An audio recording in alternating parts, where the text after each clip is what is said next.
किशन की मां चने मुरमुचे भून भून कर और रात दिन चिंता करके बहुत ही गरीबी में उसे 14 वर्ष तक काम करके मर गई।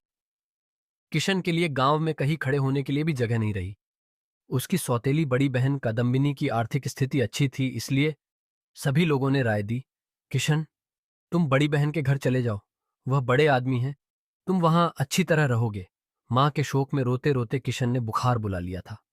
अंत में अच्छे हो जाने पर उसने भीख मांगकर मां का श्राद्ध किया और मुंडे सिर पर एक छोटी सी पोटली रखकर अपनी बड़ी बहन के घर राजघाट पहुंच गया। बहन उसे पहचानती नहीं थी। जब उसका परिचय मिला और उसके आने का कारण मालूम हुआ तो एकदम आग बबूला हो गई। वह मजे में अपने बाल बच्चों के साथ गृहस्थी जमाए बैठी थी। अचानक यह क्या उपद्रव खड़ा हो गया। गांव का बूढ़ा जो उसे रास्ता दिखाने के लिए यहां तक आया था, उसे दो चार कड़ी बातें सुनाने के बाद कादम्बिनी ने कहा, खूब, मेरे सगे को बुला लाए रोटियां तोड़ने के लिए। और फिर सौतेली मां को संबोधित करके बोली, बदजात, जब तक जीती रही तब तक तो एक बार भी नहीं पूछा, अब मरने के बाद बेटे को भेजकर कुशब पूछ रही है। जाओ बाबा, पराये को यहां से ले जाओ, मुझे यह सब झंझट नहीं चाहिए। बूढ़ा जाति का नाई था। किशन की मां पर उसकी श्रद्धा थी। उसे मां कहकर पुकारा करता था। इसलिए इतनी कड़ी कड़वी बातें सुनने पर भी उसने पीछा नहीं छोड़ा। आरजू मिन्नत करके बोला, तुम्हारा घर लक्ष्मी का भंडार है। न जाने कितने दास दासी, अतिथि भिखारी, कुत्ते बिल्लियां तुम्हारे घर में पलते हैं। यह लड़का भी मुट्ठी भर भात खाकर बाहर पड़ा रहेगा, तुम्हें पत्ता भी नहीं चलेगा। बहुत शांत स्वभाव का समझदार लड़का है। अगर भाई समझकर न रख सको तो ब्राह्मण का एक दुखी और अनाथ लड़का समझकर ही घर के किसी कोने की जगह दे दो बिटिया। ऐसी खुशामद से तो पुलिस के दरोगा का भी पसीज जाता है। फिर कादम्बिनी तो केवल एक औरत थी, इसलिए चुप रह गई। बूढ़े ने किशन को आड़ में ले जाकर दो चार बातें की और आंसू पोंछता हुआ वापस लौट गया। किशन को आश्रय मिल गया। कादम्बिनी के पति नवीन चंद्र मुखर्जी की धान और चावलों की आड़त थी। जब वह दोपहर 12 बजे लौटकर घर आए तब उन्होंने किशन को टेढ़ी नजरों से देखते हुए पूछा, कौन है यह? कादम्बिनी ने भारी सा मुंह बनाकर उत्तर दिया, तुम्हारे सगे रिश्तेदार है, साले हैं। इन्हें खिलाओ पहनाओ, आदमी बना, तुम्हारा परलोक सुधर जाएगा। नवीन अपनी सौतेली सास की मृत्यु का समाचार सुन चुके थे। सारी बातें सुनकर तथा समझकर बोले, ठीक है, खूब सुंदर सुडौल देह है। पत्नी ने कहा, शरीर सुडौल क्यों न होगा? पिता जो कुछ धन संपत्ति छोड़कर गए थे, कलमुही ने सारी इसी के पेट में तो ठूंस दी है।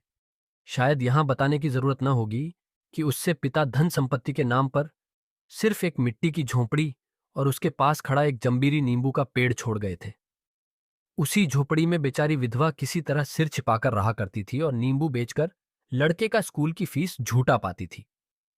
नवीन ने गुस्सा दबाकर कहा, अच्छी बात है। कादम्बिनी ने कहा, अच्छी नहीं तो क्या बुरी बात है? तुम्हारे बड़े रिश्तेदार ठहरे, उसी तरह रखना पड़ेगा।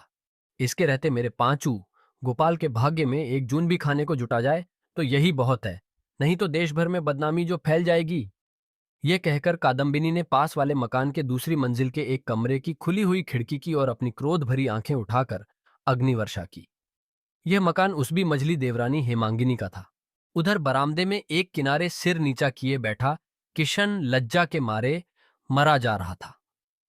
भंडार घर में जाकर कादम्बिनी नारियल की भेरटी से थोड़ा सा तेल निकाल लाई और किशन के पास रखकर बोली, अब झूठ मूठ टसुए बहाने की जरूरत नहीं।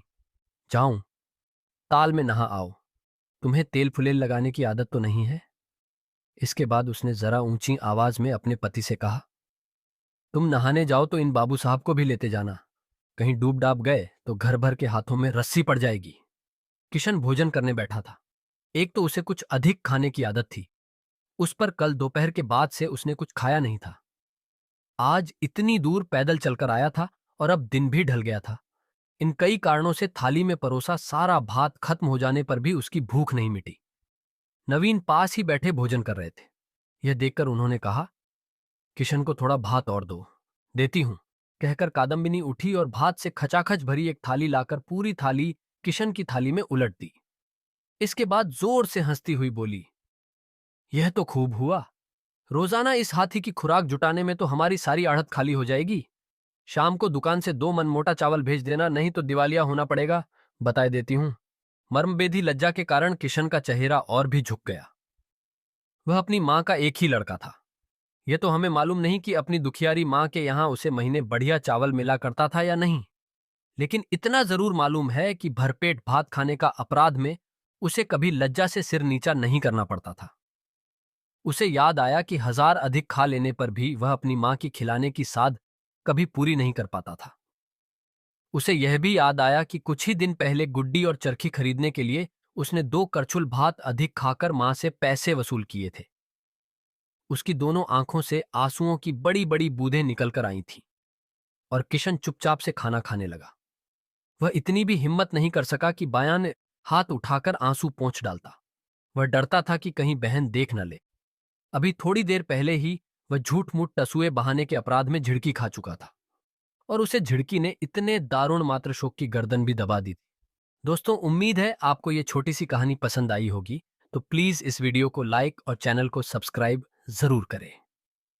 धन्यवाद। दोस्तों, ये कहानी पूरी तरह से काल्पनिक है। ये कहानी सिर्फ आपके मनोरंजन के लिए बनाई गई है।